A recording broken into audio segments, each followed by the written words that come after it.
একটি নীতিমূলক গল্প। ভীষণ পছন্দের এই গল্পটি।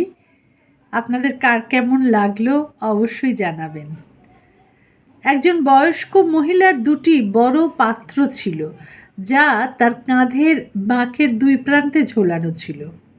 একটি পাত্রের মধ্যে সূক্ষ্ম একটি ফাটল ছিল, কিন্তু অন্য পাত্রটি ছিল নিখুঁত এবং নদী থেকে জল আনার সময় একটি পাত্র পুরোপুরি জলে ভর্তি থাকত, অপরটি অর্ধেক জল পূর্ণ থাকত। পুরো 2 বছর ধরে এভাবেই ভদ্রমহিলা 1.5 পাত্র জল নিয়ে ঘরে ঢুকতেন।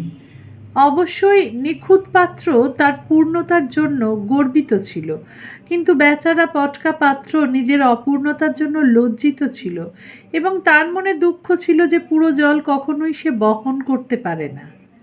2 বছর পর খুঁতযুক্ত পাত্রটি বৃদ্ধার কাছে খুব দুঃখ করে বলল, আমি সত্যি সত্যি নিজের অক্ষমতার জন্য লজ্জিত।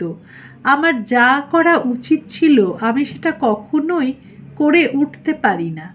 আমার ভেতর একটা ফাটল আমাকে আমার কাজ করতে দেয় না।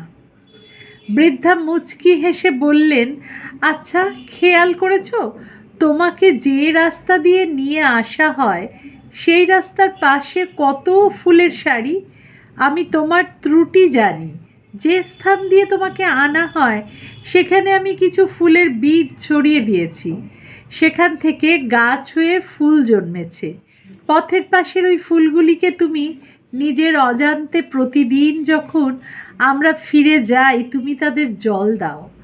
আমি 2 বছর ধরে ওখান থেকে ফুল তুলে এনে আমার টেবিলে সাজিয়ে রাখি। তুমি অপূর্ণ না হতে তাহলে ফুল ফুটতো না, এই ফুল আমি পেতাম না। গল্পের নৈতিকতা এই, আমাদের প্রত্যেকের নিজস্ব স্বতন্ত্র ত্রুটি রয়েছে, এগুলো নিয়ে খুব বেশি ভাবার প্রয়োজন নেই। জীবনকে নিজের ছন্দে নিজের মতো করে চলতে দেওয়া উচিত।